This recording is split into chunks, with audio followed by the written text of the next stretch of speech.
La scène géniale entre Mbappé et CR7 après le vilain choc reçu par le Portugais. Cristiano Ronaldo a subi un énorme choc.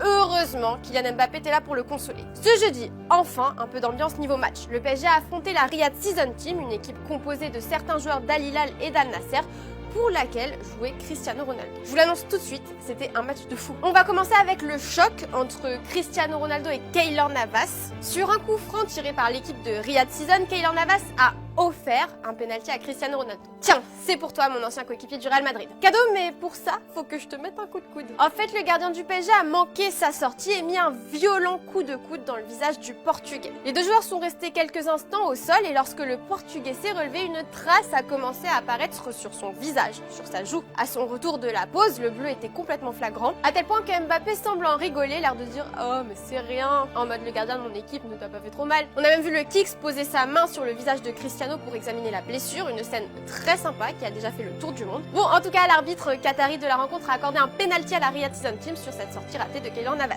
Tonton Cricri a tiré et marqué pour égaliser à ce moment-là. Le score était de 1 partout. En fait, il a répondu à Lionel Messi qui venait de marquer, mais pas sur penalty. Ça n'est pas resté là. Une pluie de buts s'est abattue sur Riyad. Le match s'est conclu par une victoire 5-4 des Parisiens avec notamment des buts de Cristiano Ronaldo, Lionel Messi et Kylian Mbappé. Un match de fou. Interrogé au micro de RMC Sport avant la rencontre, Christophe Galtier, le coach du PSG, a commenté les retrouvailles entre les deux stars. Il y a un an, il entraînait l'OGC Nice et là, il se retrouve à manager des stars. Évidemment, ce sont évidemment les joueurs, les deux joueurs les plus en activité, les plus titrés au monde. Donc, je crois que je crois qu'il y a 12 ballons d'or à eux deux. Alors, je ne parle pas des titres, je ne parle pas des récompenses individuelles et collectives. Voilà, c'est bien pour le football, c'est bien pour le football international, c'est bien pour le football aussi ici dans cette région. Ça, voilà, c'est une belle promotion de notre sport. Je pense que demain, il y aura du public, mais ça ne ressemblera peut-être pas à un match amical, ce ne sera pas un match d'entraînement. Il y a tellement de personnalités et de compétiteurs sur le terrain qu'on aura un match de bon niveau. Il n'a pas tort. Un exercice important pour nous. On se recentre maintenant sur les objectifs Paris Saint-Germain. La Coupe du Monde est finie avec les joies, les peines des uns et des autres. Il fallait peut-être sortir un peu du contexte et on profite d'être dans un très bon contexte ici. Demain, je sais qu'on sera aussi dans un très bon contexte avec beaucoup de monde dans le stade pour maintenant se replonger sur ce que doit être le quotidien du Paris Saint-Germain, c'est-à-dire l'équipe et les résultats.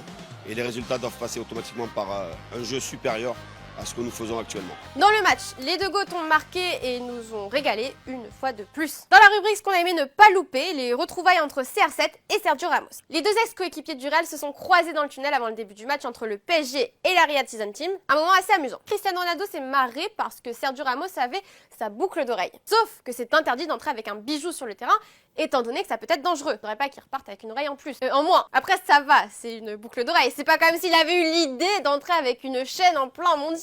Qui fait ça? Jules Koundé. Sergio Ramos a directement levé son bijou et dit merci à Cricri. Et Cricri peut aussi dire merci à Sergio Ramos. Grâce à l'erreur défensive du numéro 4, le Portugais a marqué un but dans le jeu. Et jusqu'à présent, ils étaient assez rares pour être soulignés.